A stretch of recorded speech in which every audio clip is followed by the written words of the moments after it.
రాజకీయంగా ఎదుర్కొనే ధైర్యం లేక భగవంతుణ్ణి అడ్డుపెట్టుకుని వైసీపీ రాజకీయం చేస్తోందని బీజేపీ నేత టీడీపీ పాలక మండలి సభ్యుడు భానుప్రకాష్ రెడ్డి మండిపడ్డారు.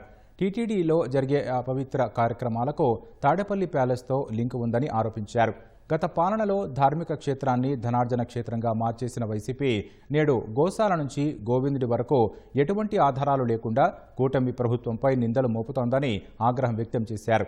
గతంలో వెంకటేశ్వర స్వామితో పెట్టుకున్న వాళ్లు ఏమయ్యారో గుర్తుపెట్టుకోవాలని వైసీపీ నాయకుల్ని హెచ్చరించారు.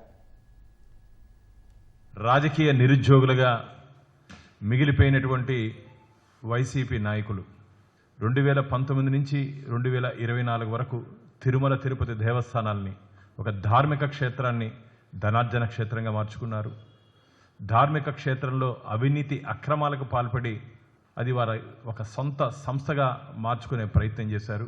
రాజకీయంగా మమ్మల్ని ఎదుర్కొనే దమ్ము ధైర్యం లేకుండా భగవంతుని అడ్డం పెట్టుకొని గోశాల నుంచి గోవిందుడి వరకు నిత్యం ప్రతి నెల మాజీ టీటీడీ చైర్మన్ భూమన కరుణాకర్ రెడ్డి గారు ఏదో ఒక అంశాన్ని ఆధారాలు లేకుండా వారే ఆధారాలు సృష్టించి ఎన్డీఏ కూటమి అపచారం చేస్తోందని చెప్పి మా మీద అపనిందలు మోపుతున్నారు. పరకామణిలో దొంగతనం జరిగితే నిందితుడితో చెట్టు కింద పంచాయతీ చేసి వాళ్ళు ఏదో ఘనకార్యం చేశారని చెప్పి చెప్తున్నారు.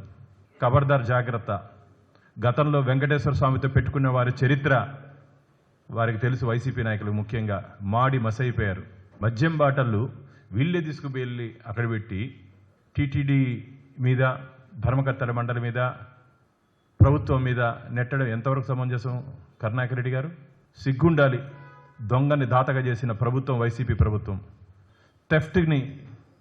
థెఫ్ట్ని గిఫ్ట్గా చేసిన ప్రభుత్వం వైసీపీ ప్రభుత్వం.